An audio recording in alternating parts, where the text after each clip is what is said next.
colega, es cierto que nosotros como médicos casi no lo hacemos, pero sí lo van a hacer ustedes cuando sean internos. Normalmente el balance hídrico es un tema que usa el médico para torturar ya sea al interno o para torturar ya sea al residente, sobre todo los que entran al área clínica, igual también en la parte quirúrgica, porque cuando ya nos piden cómo joderlo a su residente de cirugía, el cirujano a veces les pregunta balance hídrico. Ni ellos saben cómo hacer el balance hídrico, pero de pronto poder. ¿Ya por qué? Porque siempre, como dicen en la parte quirúrgica, tiene que demostrar el jefe superioridad, y cuando ve que el residente en conocimiento lo iguala, va a buscar un tema que nadie ha leído para preguntarle y tumbarlo. Y balance hídrico es algo que la parte quirúrgica tendría que manejar mucho mejor que un clínico, pero lastimosamente tiene su deficiencia. Este tema se complementa con los temas de posición que hemos repartido, que es sodio, potasio, calcio, magnesio y carbonato. Ya se complementa con eso. Pero esta parte de aquí vamos a aprender a calcular, ya que el balance hídrico es muy importante para el manejo de muchas patologías, sobre todo las patologías renales, las patologías cardíacas, que va a depender mucho de esto. No solo también eso, sino también las patologías pediátricas, sobre todo las gastrointestinales, que producen deshidratación en los infantes. Entonces tienen que aprender a hacer un buen balance hídrico para hacer un buen manejo. Me imagino que en la parte de pediatría ya les están enseñando cómo reponer líquidos y todo lo demás. Si no les han enseñado, ya saben qué les van a preguntar en internado. Bien. Bueno, ustedes ya verán. Bien, pero por si acaso, si no les enseñan a reponer líquido, bien, ya saben qué van a hacer. Bueno, concepto. Es la evaluación del equilibrio entre la ingesta y la pérdida de líquidos de un paciente durante un periodo específico. Normalmente el balance hídrico se hace de 24 horas. Caso contrario es en el caso de los pacientes pediátricos, que se puede hacer balance hídrico de las primeras 6 horas de internación, sobre todo aquellos pacientes que llegan deshidratados o en shock hipovolémico, ¿ya? Pero regularmente es 24 horas.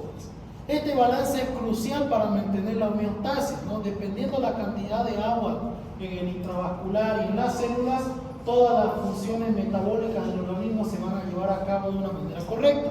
Y también tomen en cuenta que el agua no solamente viene a conformar el interior de las células, sino también el líquido intravascular, ¿no? Que esto va a regular también por ende la presión arterial en los pacientes, ¿no? Ya que afecta directamente a la función celular, el volumen circulatorio y la estabilidad de los electrolitos. La evaluación del balance de líquido es particularmente importante en pacientes hospitalizados, aquellos en tratamiento de diálisis peritoneal, diálisis renal y en situaciones críticas como el manejo de shock hipovolémico o insuficiencia renal. Entonces, normalmente esto lo vamos a realizar en pacientes internados. Muy difícil realizarlo en pacientes ambulatorios, porque vendría a ser muy subjetivo. En la parte de internación normalmente ya tenemos datos más certeros, más precisos, y podemos hacer un buen balance hídrico del paciente. Bien, el balance hídrico puede ser positivo. Normalmente usamos 3 términos: positivo, negativo y balance neutro. El balance positivo es cuando la ingesta supera la eliminación, lo que puede llegar a sobrecarga de líquidos. Si ustedes ven un balance positivo, significa que han entrado más líquidos que lo que salen. Normalmente y fisiológicamente, si ustedes consumen 1 litro de agua, ¿cuánto tendrían que orinar? 1 litro también, que es lo que se tendría que eliminar. Pero si en algún momento ustedes empiezan a ingerir mayor cantidad de líquidos y ven que la excreción es menos que lo que han ingerido, significa que algo está pasando, ya sea a nivel renal, a nivel cardíaco, etc. Negativo, cuando la eliminación excede la ingesta, lo que puede resultar en una deshidratación. Por ejemplo, pacientes con diarrea. Normalmente ustedes consumen 1 litro de agua, supongamos, al día, y a alguien le tiró unas hamburguesas de esta zona de acá de la Centenario, que si no tenés buena flora normal te va a mandar con San Pedro y en 48 horas sentado en la taza, ¿no? Entonces se van deshidratando y van perdiendo líquido. Y entonces, por más que vos hayas consumido 1 litro, a veces terminan excretando el doble de lo que han ingerido, y eso va a llevar a una deshidratación. Y eso te va a dar bastantes signos y síntomas en el paciente. Y balance neutro cuando la ingesta y la eliminación están equilibrando, siendo el estado deseado en la mayoría de los casos.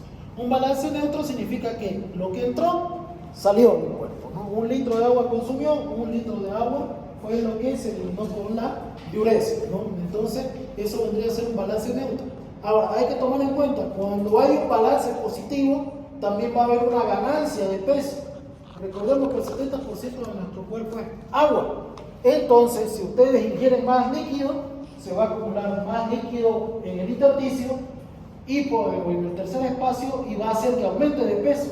Por eso uno de los criterios de Framingham que decía pérdida de peso de más o menos 2 kilos no se refiere a un cuadro crónico, sino que al administrar medicamentos diuréticos o estabilizar la insuficiencia cardíaca se empieza a perder peso. ¿Por qué? Porque se empieza a excretar el líquido que queda atascado en el tercer espacio.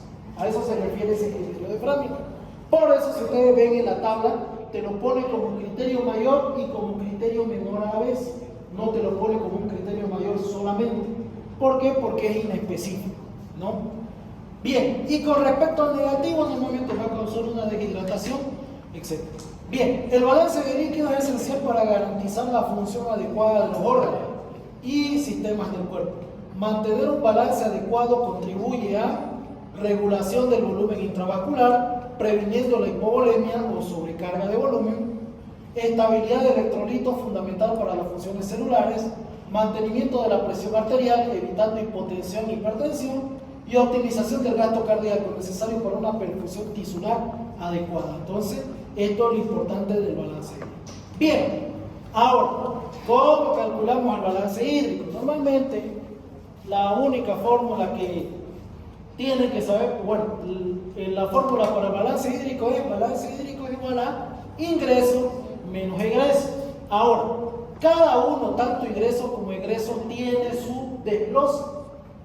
Aquí vamos a considerar ingreso todo lo que entra al cuerpo, ya sea por vía oral o por vía parenteral.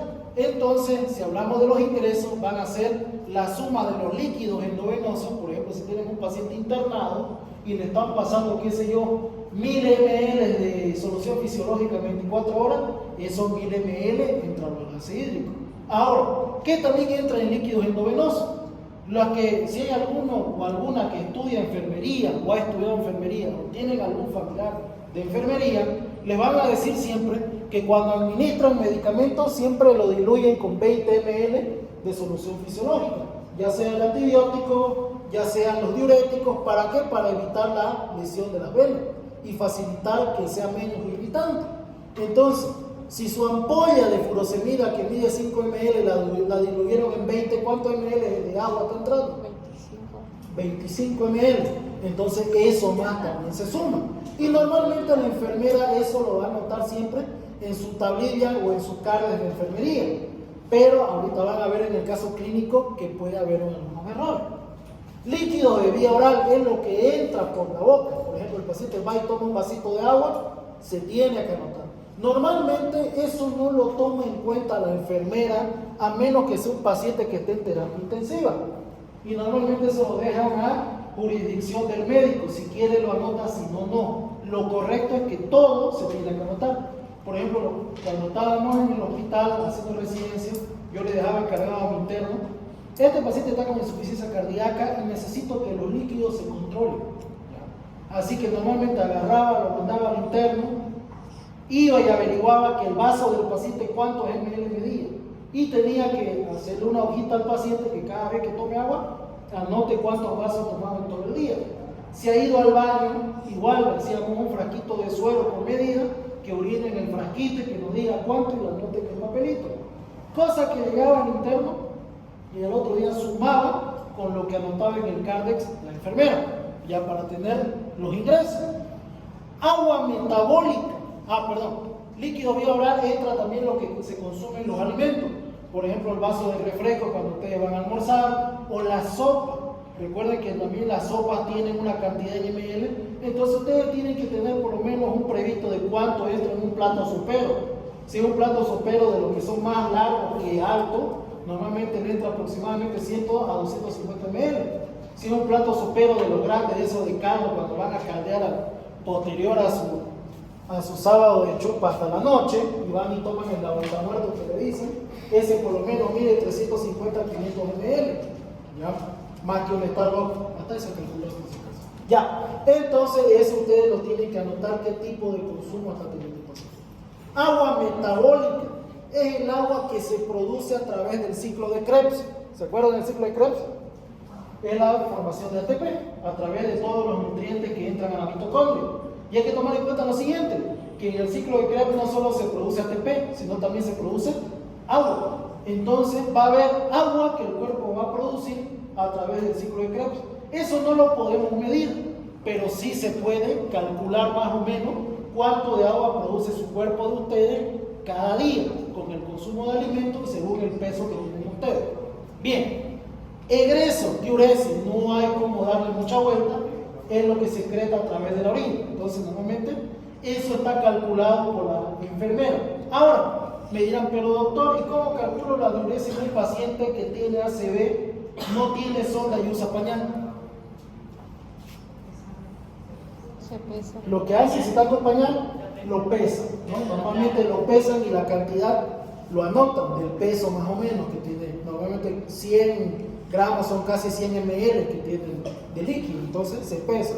Además de eso, antes de eso también tienen que pesar los pañales antes de ponérselo al paciente para saber cuál es el peso basal y así cuando esté lleno y húmedo saber cuánto ha aumentado el peso y calcular la cantidad de líquido.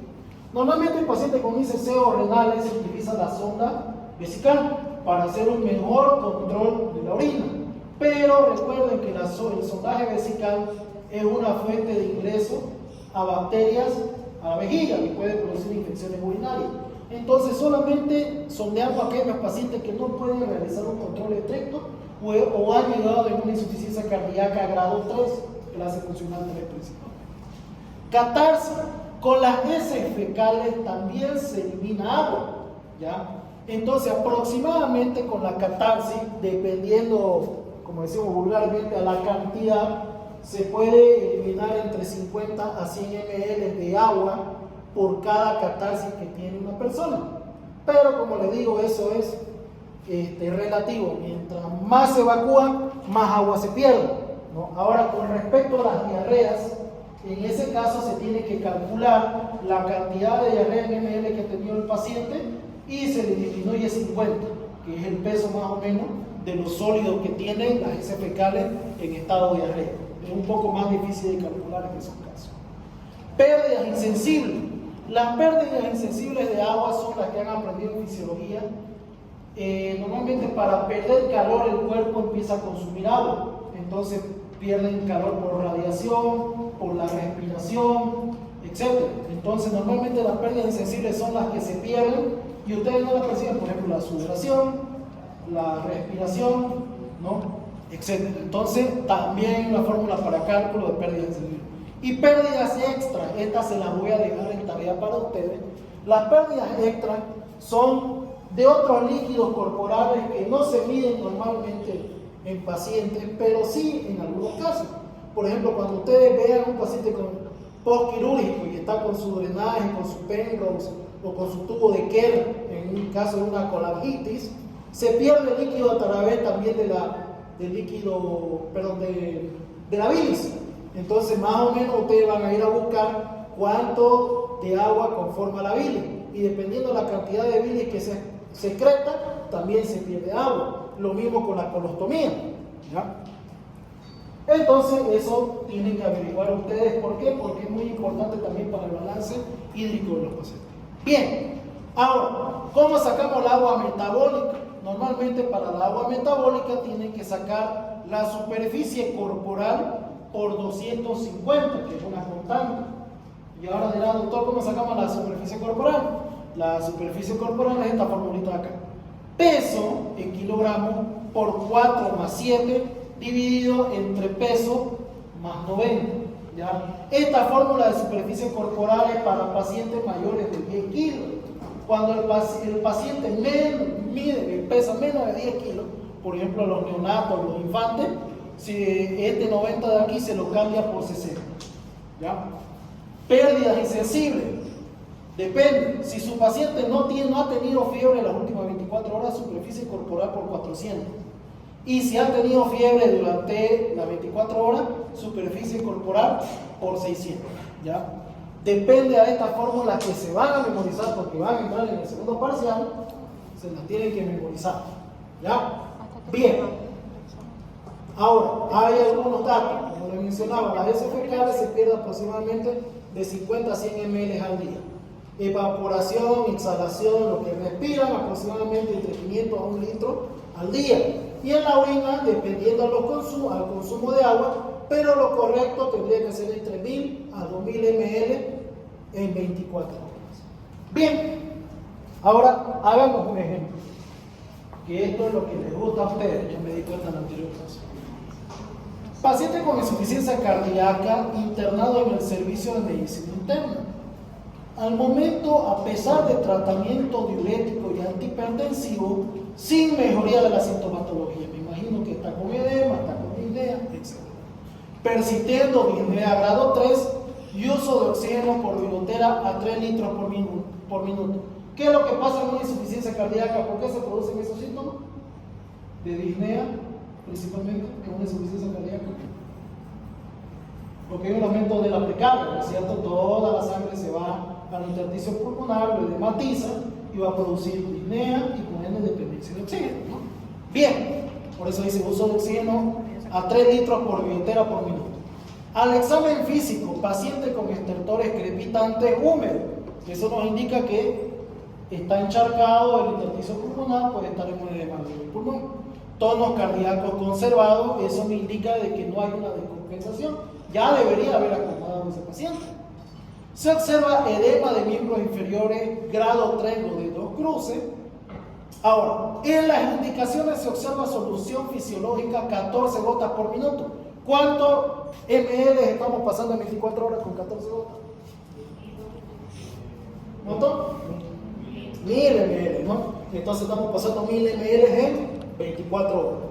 Se revisa la cartilla de enfermería con goteo de solución fisiológica a 28 gotas por minuto. ¿Cuánto es eso? ¿Cuánto? 2000, ¿no? Ahora, ¿qué pasó acá? El médico indicó 1000 ml en 24 horas y la enfermera en el CARDES anotó 2, o sea, 28 gotas. Está sobrehidratado este paciente. ¿Será que por eso está fallando? ¿El tratamiento no mejora? Bien. ¿Qué más? Administración de agua en alimentos de 1000 ml. Más o menos está tomando entre las 3 sopas del día 1000 ml de agua. ¿Qué más? Agua en la medicación endovenosa 60 ml. Por cada ampolla de furosemida 20 ml, un total de 60 ml. Peso actual del paciente 80 kilos, diuresis 1500, catarsis en 2 oportunidades durante el día. Eso es lo que tenemos del paciente. Bien.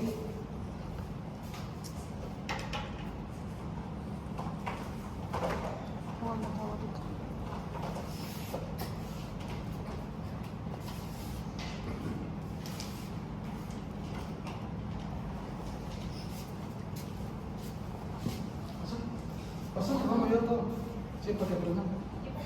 Ya, pasemos. Bien, tu balance, pues, veamos qué es lo que está fallando. Veamos si es la hidratación la que está fallando. Ya, primero, como el balance hídrico, ingreso menos egreso. Hacer tu tablita de ingresos y de egresos. Por un lado los ingresos. ¿Qué tiene que entrar primero? Vía oral, ¿no? Vía oral. ¿Cuánto ingresó por vía oral? 1500, no te lo hay. 1000, ya, 1000. ¿Qué más? En ingresos endovenoso. ¿Cuánto ingresado endovenoso? ¿Será que 60 ml? 2060. 2060, ¿no? ¿Por qué? Porque han entrado 2000 ml en 24 horas más 60 por la medicación. 2060. Bien. ¿Qué más? Ya. Endovenoso y agua metabólica. Anotalo, agua metabólica. Eso lo vamos a sacar después, pero ya vas a tener ahí todo metabólica. Bien. Ahora, egreso. Diuresis. ¿Cuánto de diuresis tenía tu paciente de diuresis?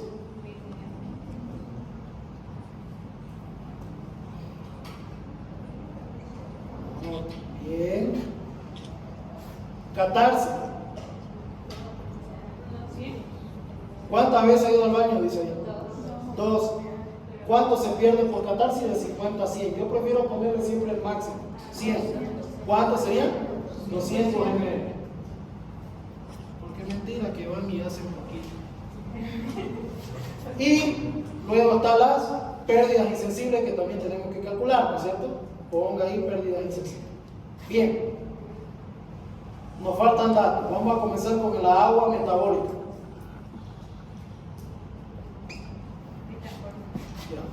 ¿Cuál es la fórmula de agua metabólica? Ya. No sabemos superficie corporal de este paciente todavía, ¿no? Entonces tenemos que sacar primero la superficie corporal. Sáquela. ¿Cuál es la fórmula de superficie corporal? Peso en kilogramos más 90. Ya. Más 90. Más 90.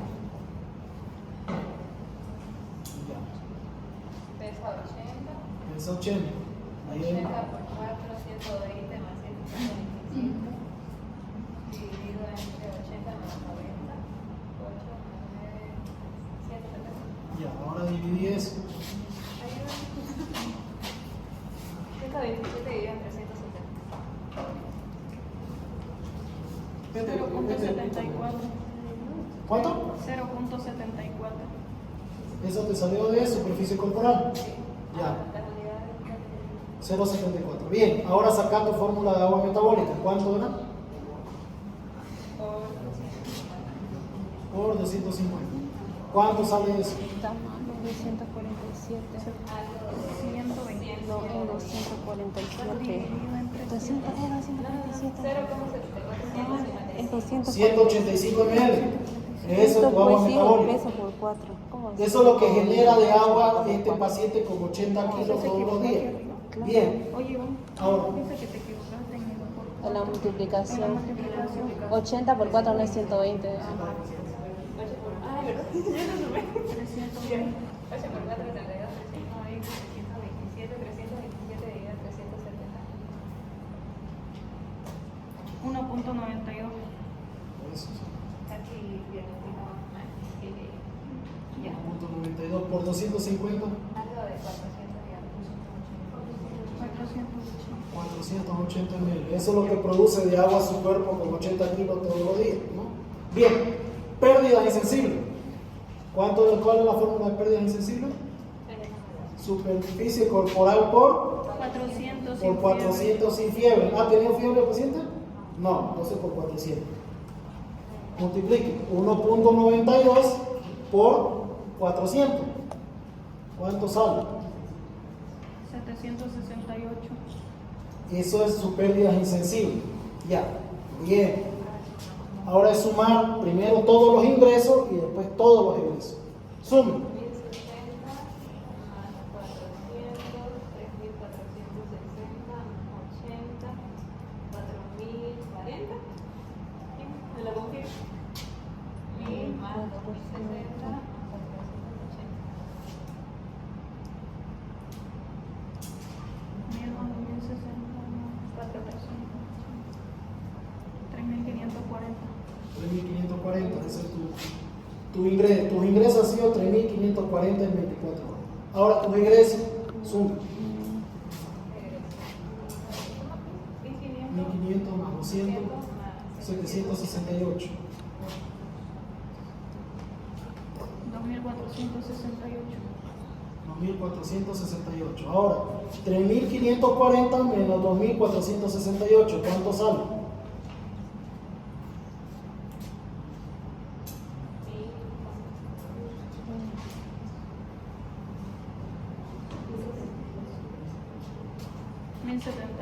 Mil 72. 1.071.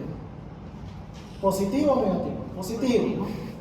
Entonces este paciente está con un balance positivo, lo que nos indica, ya se dijo, que el paciente está totalmente sobrecargado. Es por eso que a pesar del tratamiento que realizamos, está sobrecargado. ¿Y dónde creen que es el error?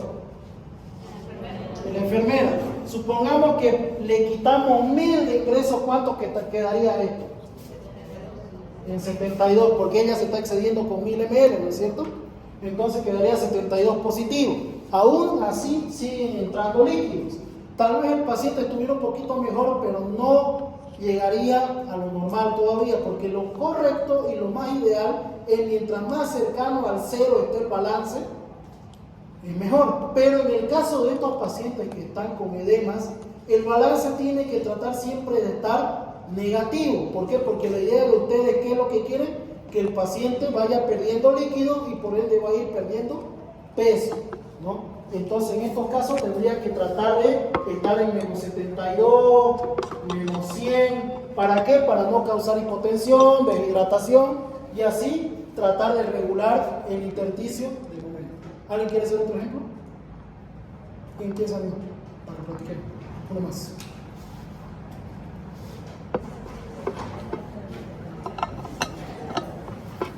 Calculadora, no sé. ¿Quién quiere hacer?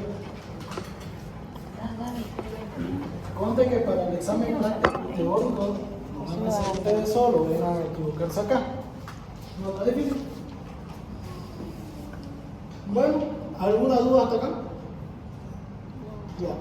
Entonces, un ejemplo. Cambiemos los datos. Supongamos que el paciente pesa 60. ¿Qué hiciste con una tapa? ¿Qué hiciste con la tapa? Vamos a cambiarla a 60. Esto le vamos a poner a 7 gotas por minuto. Y le vamos a poner una diuresis de 500 ml. A ver, veamos qué sale. Supongamos que es otra cosa y otro tipo de paciente. Bien. Entonces, ingreso. Día oral, ¿cuánto está entrando? Están entrando. ¿Dónde lo pusimos? 1000 ml. Oral, vía parenteral, yo le pongo EB. Estaría entrando 7 gotas, ¿cuánto sería? 500 ml, más la medicación endovenosa, 560, ¿no? 560 ml. Agua metabólica, vamos a sacarla después. Egreso, diuresis, está en 500 ml. Catarsis, siguen siendo 2, entonces serían 200. Pérdidas insensibles, lo vamos a sacar. Superficie corporal. ¿Cuál era la fórmula? El peso por 4 más 7. Por 4 más 7 dividido entre el peso más 90. 90. Reemplazamos. ¿Cuánto de peso dijimos? 60 kilos. 60. Saquen 60 por 4. 240. 60 por 4. 240. 240 más 7. 247, ¿no? 60 más 90. 150. Dividan 247 entre 150.